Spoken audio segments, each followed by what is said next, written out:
Hello there everybody and welcome to episode 8 of my tutorial series for Songs of SYX version 66. So today, well, we are on our way to finally get ourselves some booze in our town. I really hope that we can get closer to that goal. Can't promise that we're going to reach it, but our today's goals will be the creation of pottery, and if everything works out as intended, we're also going to brew some booze out of the grain that we got on the side. Now, since episodes 7 and 8, a lot of things have changed in the beta of V66, so that whole outpost building thing that I did in the previous episode now works a little bit different, easier, better, so I think we're going to have some fun with that. First of all, the clay pit is ready. I have finished that between the episodes, like I said, and it's ready to be loaded with workers. As you can see, we can invest way more workers than we have, so we're gonna get started with just a 5 of them. Clay is now a resource we have in an endless resource of. These deposits, as far as I know, they never deplete. Correct me if I stand wrong at that end, but I haven't seen the decline on these ever, but maybe I just didn't mine hard enough. So, shout out to the comment section here if you know more than me. Either way, we have here the production of 27 per day, and that is what we can work with now. When we go over to the tech tree, we have here, among the very cheap and easy accessible techs, the pottery. So pottery allows us to form the clay into pretty valuable stuff that is going to be a fundamental resource for our empire. Now then, we're gonna head on over to this warehouse here because I feel like we're going to hijack it. It still has 4 crates available, and we're going to use these for the time being. Here we have now clay, and we're going now to go over to the pull source, and we are going to ask for clay from this warehouse. So the clay will be stored in this warehouse, and the pull request will then bring it down here. So nowadays pull requests can be configured. So when you click in there, you can now configure a pull limit. So we could now tell this warehouse that it's only allowed to take clay from this warehouse if the stockpiles are filled to 50% or whatever you want to. This slider allows you to configure how much of your stockpiles you want to give away to another warehouse, which can be excellent for all manner of complex configurations. In this situation, we don't need to do anything beyond what we did here. We told the thing to grab clay at any possible moment from the other warehouse. It'll do so until these crates are full, and that's that. None more. That's what it does. And that's all we want, because we are going to build the pottery right next to the bakery, and, you know, we're creating a bit of an artisans district here.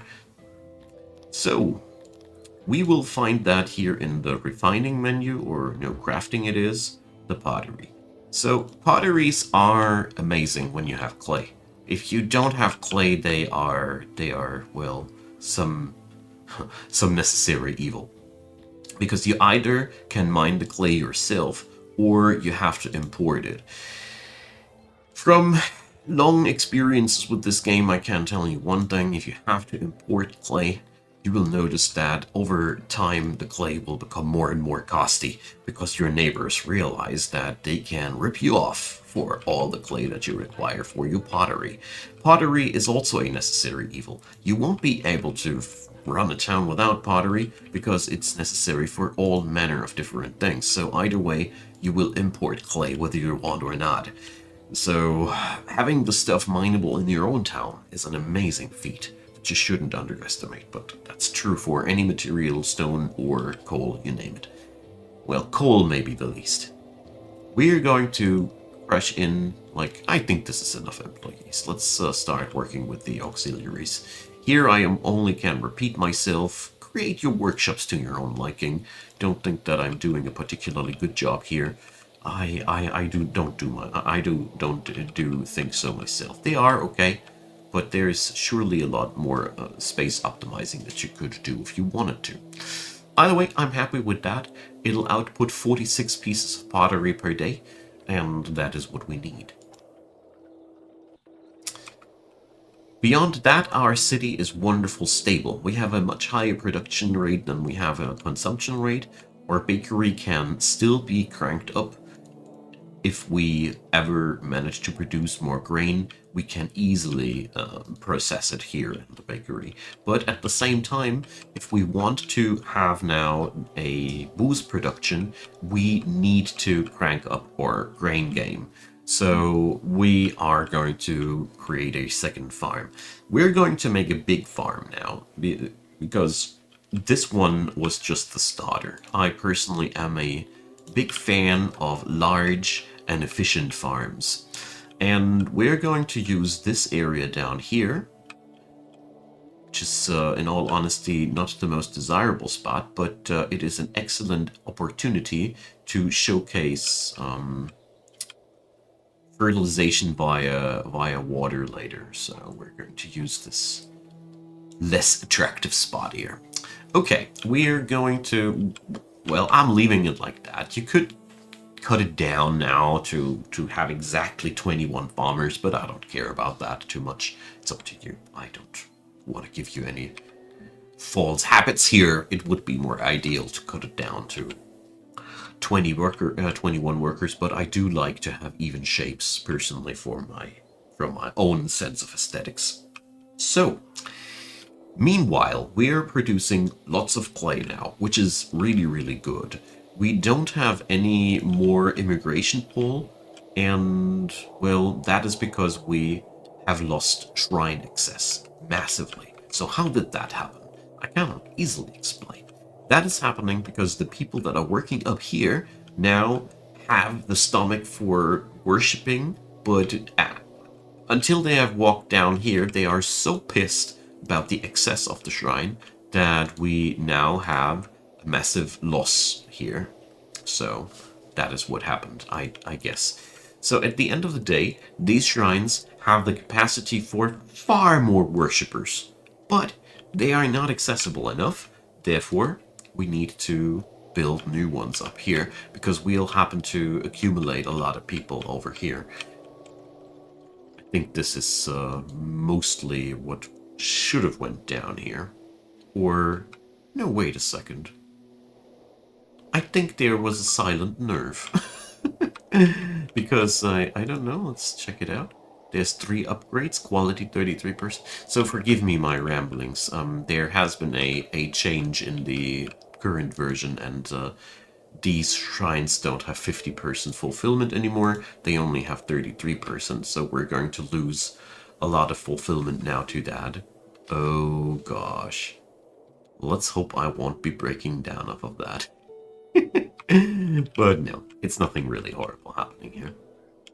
But yeah, that's an odd one, but we're playing a beta version of V66 that is still a work in progress, so these things can't just happen. Now, in the meantime, I want to talk about exports.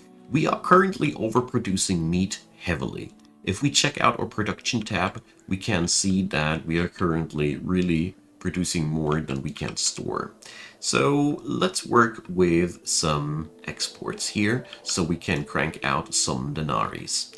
You will find them, oh, I always try to memorize it, but I utterly fail when I'm recording. Logistics, the export depot. I'm setting this up in the vicinity of the warehouse here.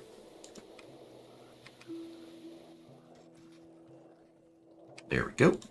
And now we're going to select what we are going to export. We want to export meat. We have one neighbor who's going to buy meat for 21 bucks each. So now we'll have to select from where we're going to take it. And the most important thing is disable this one, because otherwise it'll just fetch from everywhere. I personally don't like that. I like to control from where my export depot is taking the wares that I want to sell. This way you can configure it really precisely. Anyways, the pull source for this one will be here, but we're now going to tell this thing that we only want to export everything above, let's say 80%. 80% is a good number. The thing is, the meat does spoil anyways. we are not gaining anything by just storing that stuff. This way, we're going to remove some of the excess and create some money out of that. The only thing you now require is to enable auto-employ, just for the sake of completion, but I mean, one worker is usually enough. But yeah. So, well, this is a very unfamiliar situation for me to sit on a very high displeasement factor out of nothing, but I think it's going to be an excellent way of showing that we can handle crisis. Ooh, I'm scared now. So, well, we need the worshipping with style tech for that. So let's see if we can afford that already. Nah, we'd need 500 tech points for that. So this is a prickly pear. Oh boy. Yeah, so Shrines got rebalanced. Who knew? That means our grain game here will have to fall back, and obviously we're going to slow down here a bit too, but we're gonna manage, don't you worry. The pottery is now ready, and I'm just employing one measly worker here because we don't have too much clay to work with anyways. But you can see the clay is now stored in here, but we don't have any stockpiles for pottery, so let's change that like this. It's a small scale production anyways. We will need to up our game here one way or another, by either creating more warehouses or creating more potteries. But yeah. So with more money, we can generate more upgrades. So we're going to upgrade into the fancy market tech next, because we don't need to spend any money to make people happy on that end, because we can just directly upgrade with the pottery that we create.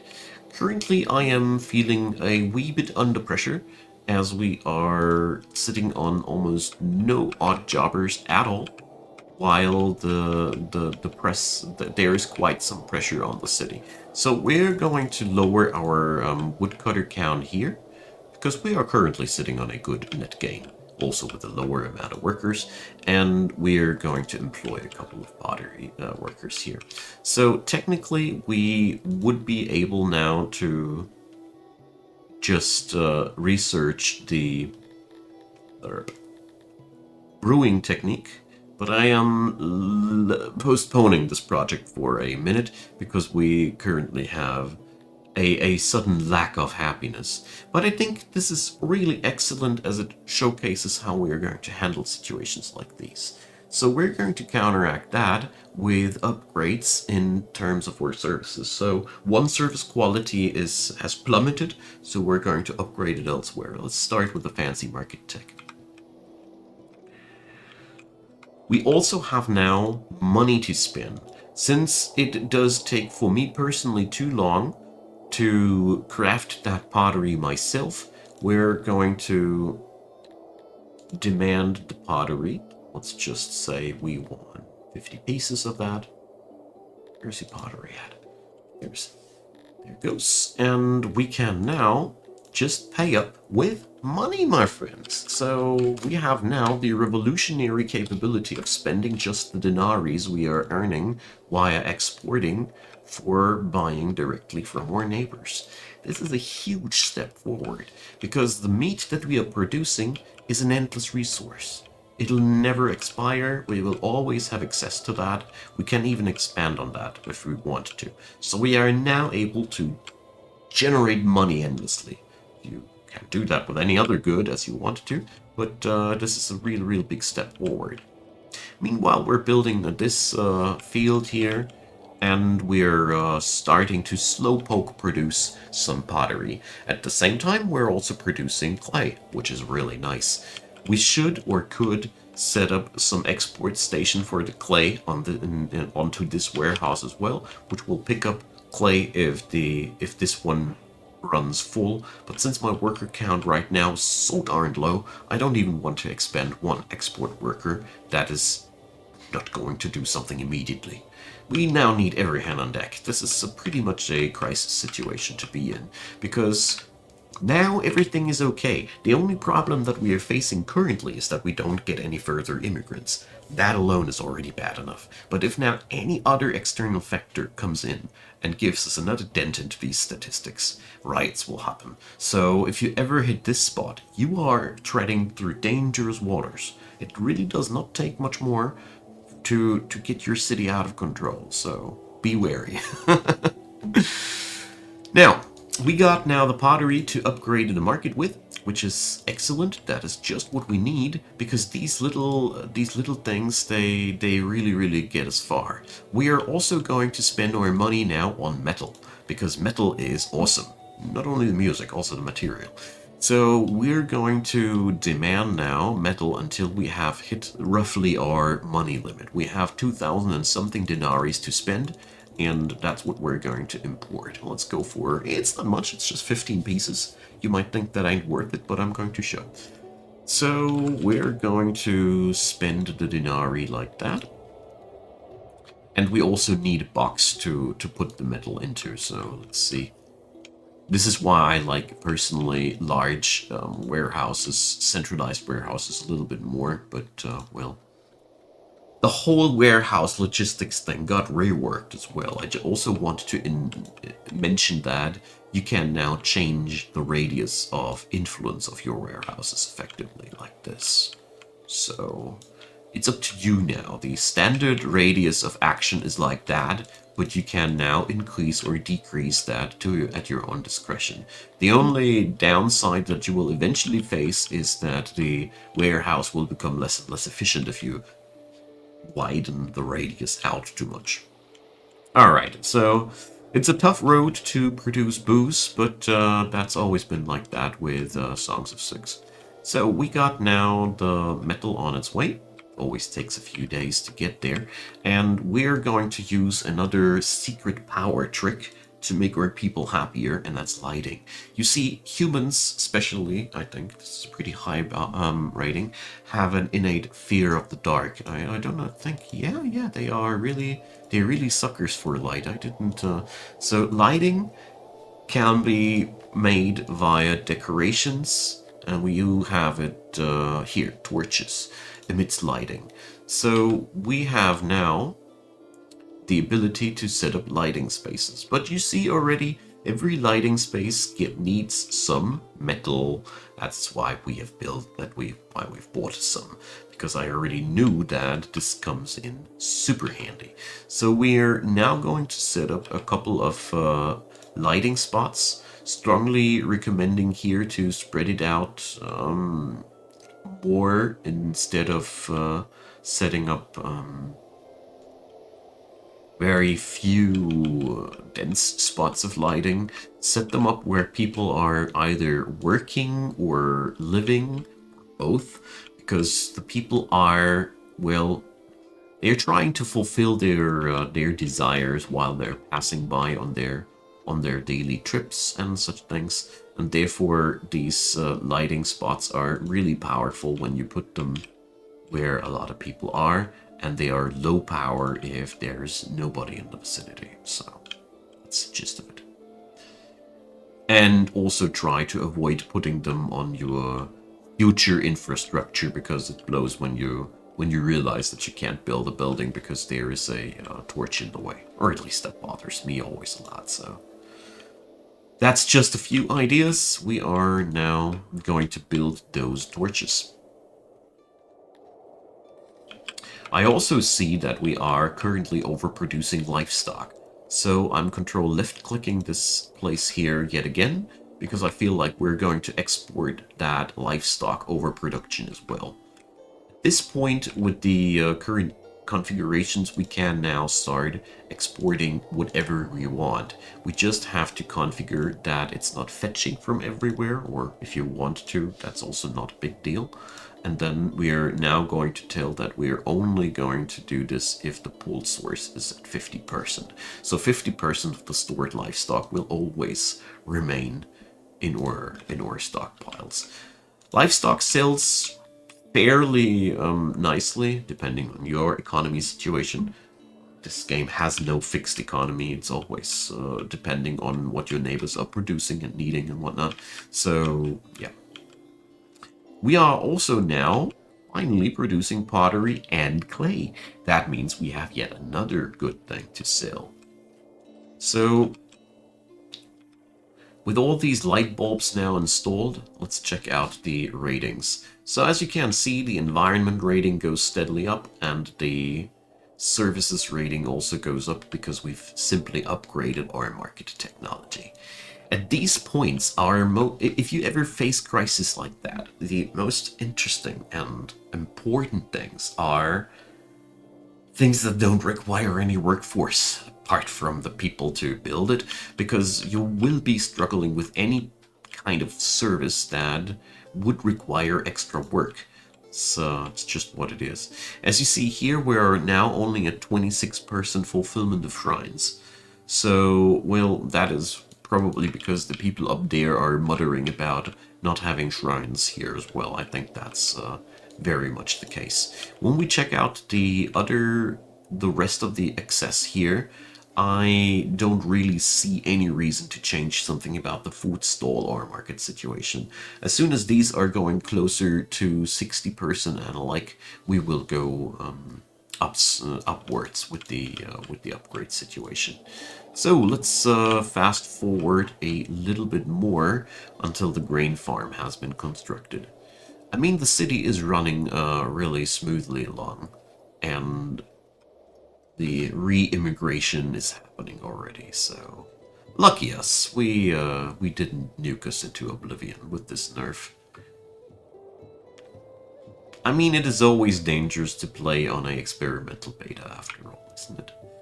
But I think this illustrates... I'm quite happy that this happened, because it shows how these ups and downs in the economy can massively influence you. But apart from that, everybody has now a lot of clothing. We even overproduce clothing. At that point, I highly suggest you to reinvest your clothing at this point and just up that number. At the end of the day, I even suggest you to have a clothes target of 4, because this is yet another dirt cheap way of improving the happiness of your citizens. You just don't have to do anything except for allowing them to grab more clothing out of the warehouse, and up the numbers go. Either way, since we are today somehow chasing this topic a lot, when a situation like that comes down, whatever you can do to increase the total global happiness of your city is absolutely good.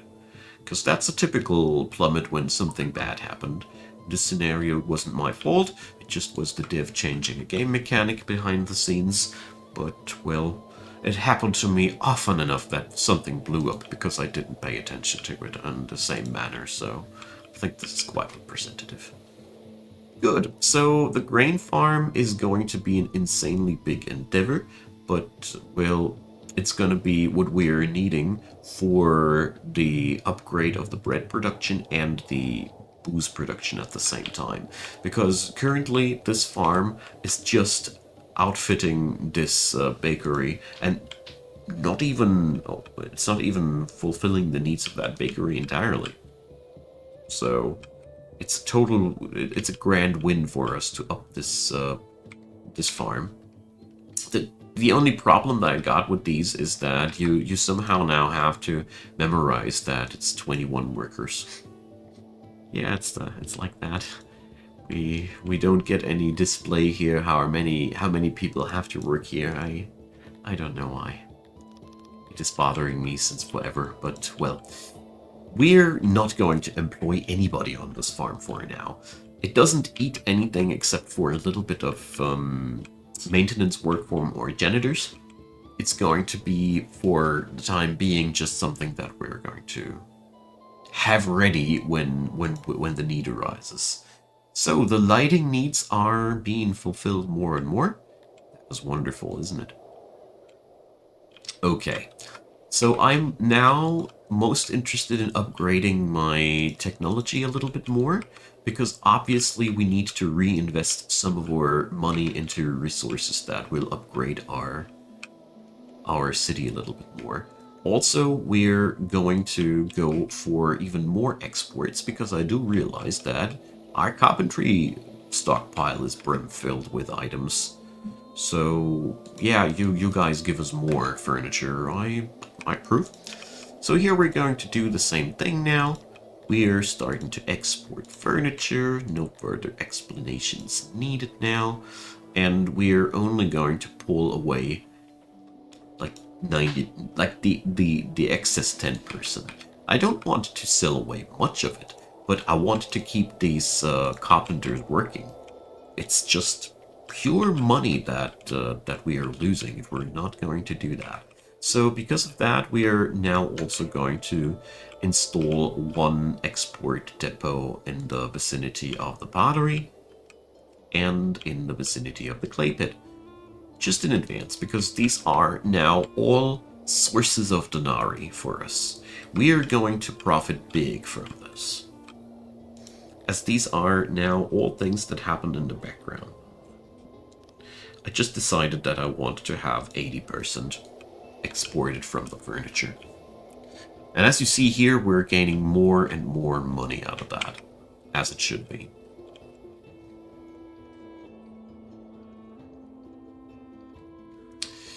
Okay, at this point, by the way, it would make no sense at all to force through the boost production insofar as we have other problems on our hand. We don't want to deadlock ourselves into a worker shortage. This is always one of the worst things that can happen to you. Therefore, we're not going to go further than researching it now that we have employed more researchers. This is, by the way, one of the big strengths of the humans. They excel at researching. You have a really high efficiency on your researchers. That's a pretty massive benefit, massive upside for massive. Ugh, my English is not performing it well enough for these moments. You know what I'm trying to say. Either way, I also do notice that that cotton is starting to stockpile. So these are all good signs of a vital of a vital economy that's just brimming with life. So we're going to go now and start upgrading things further. As you see here, we're getting more and more money, so we don't need to pay our business anymore with anything else than the denarii that we gain from our exports. So this bar will now fill up until there will be a stockpile building up for clothing. That's a pretty good thing. Let's build that brewery so we have this stuff all under the roof. Booze can either be made out of grain or out of fruit. And as you see here, it also requires coal. So we are... well, I give up. We're going to go into a different venue here first, and that is charcoaling. So coal can be either imported or produced by yourself via charcoaling. Here again, I already mentioned it, that imports have their innate downsides.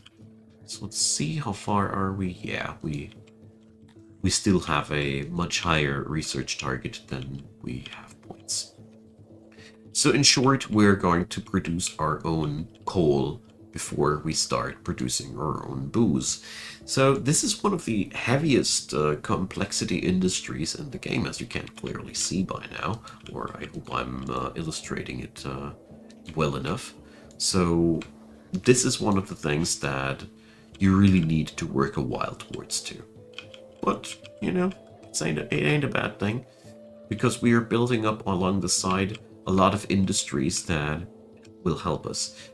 And if you don't have access to clay natively, you are best off importing the clay and manufacturing the pottery in your own city, because the neighbors usually rob you blind if you dare to import the pottery directly. It's a real nasty trade that I wouldn't recommend at all. Okay, so wells can now be upgraded by our native economy because we got the clay, which is really, really cool when that is when that is possible, but let's see. Do we finally have the points for the charcoaler? Yes, we do.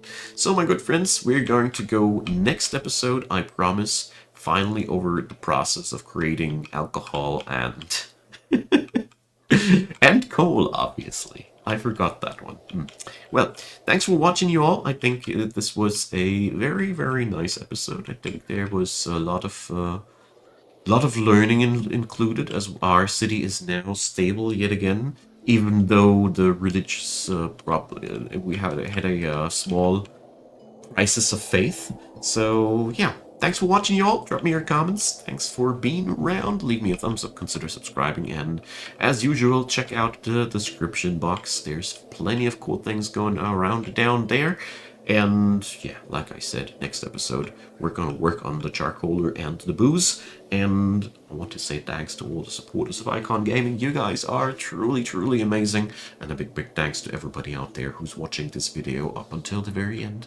I deeply appreciate. See you guys next time. Bye bye.